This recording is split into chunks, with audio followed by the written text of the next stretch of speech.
Hi, Sagafi, Liberty Home Mortgage. And what am I talking about today? What are your 5 choices when an appraisal comes in short of the purchase price? You're buying a home for $100,000 and the house appraises for $90,000, okay? What are your choices? That's what we're talking about today. So this is a big deal, especially in markets where it's super competitive. People have to go higher than the list price. They want to know what you do. What I always tell people is this. The first thing I suppose you have to understand this concept is mortgage lenders and banks lend off of the lower of the 2 numbers.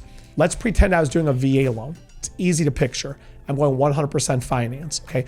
The veteran's buying the house for $100,000 and the house appraises at $90,000. I will give that veteran a loan of $90,000. Here's the problem. The seller wanted $100,000. So there's a $10,000 disparity. There's a $10,000 shortage. The appraisal came in $10,000 light. The question is what can we do? If you're buying a home right now, I got news for you. Right now, more than ever, I hope you understand and you're prepared for appraisals coming in short, because when you're making your offer, there's a little term out there that became a big term in 2022 that now is kind of everybody understands it in 2023, and the word is appraisal gap. It was never that big of a term at all in the 24 years I've been doing this job, and now all of a sudden every real estate agent on the planet knows appraisal gap, okay? What's the buyer going to do in the case of an appraisal shortage? So as a buyer in this market, you have to understand, get ready for that to happen. So choice 1, the appraisal comes in short. Everybody involved in the transaction is allowed to pull up comparable properties that they feel are more comparable than what the appraiser used, who might support the higher value. So for example, comp number 1 sold for $85,000, but nobody feels it is as comparable as another house that the appraiser did not use, which sold for $105,000. There's 3 comparables that are always used to support the value using a sales comparison approach.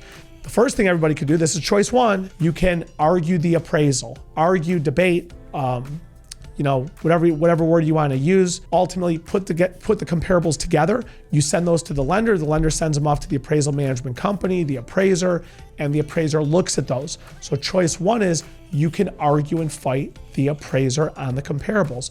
Make sure you supply properties that are comparable. That's choice 1. Choice 2, the seller comes down.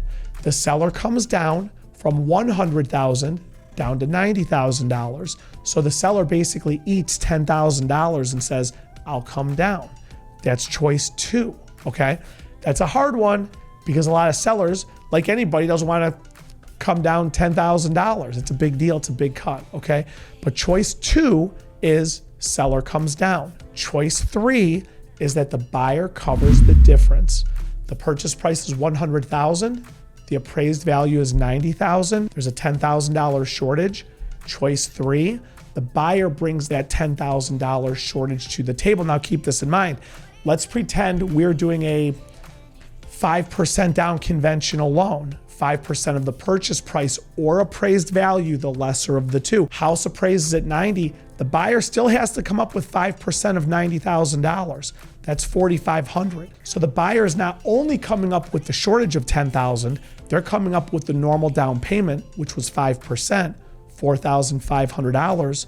So in this example, the buyer's actually got to come to the table with $14,500. They went into the transaction thinking 5% of $100,000, that's $5,000.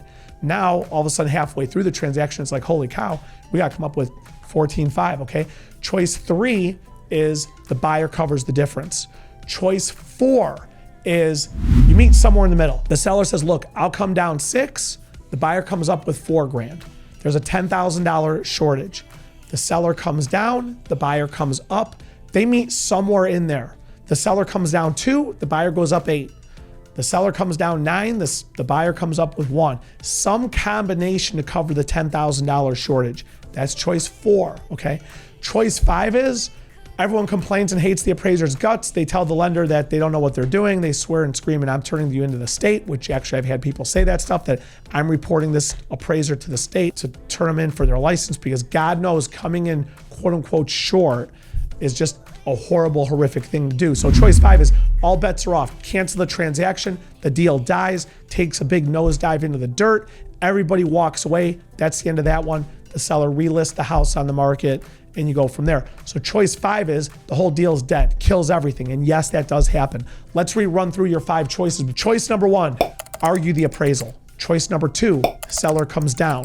Choice number 3, buyer covers the difference or comes up with the difference. Choice 4, buyer seller split it. Choice 5, walk away, cancel out of everything. Those are your 5 choices when an appraisal comes in short when you're buying a house. But before you go, you gotta subscribe to my page, okay? My YouTube page. Come on, I've got subscribers here. I got over 1,000, so I need more, okay? I gotta get up to like 10,000. That's my next goal is 10,000, I'm telling you. I'm gonna be bigger than Mr. Beast. If you don't know who he is, Google it or YouTube it. But anyways, subscribe, like, comment, share, especially if you're a real estate agent. Share this on your page so other agents can see and other buyers out there and sellers out there and the whole world can see this stuff. Talk to you at the next one. Thanks.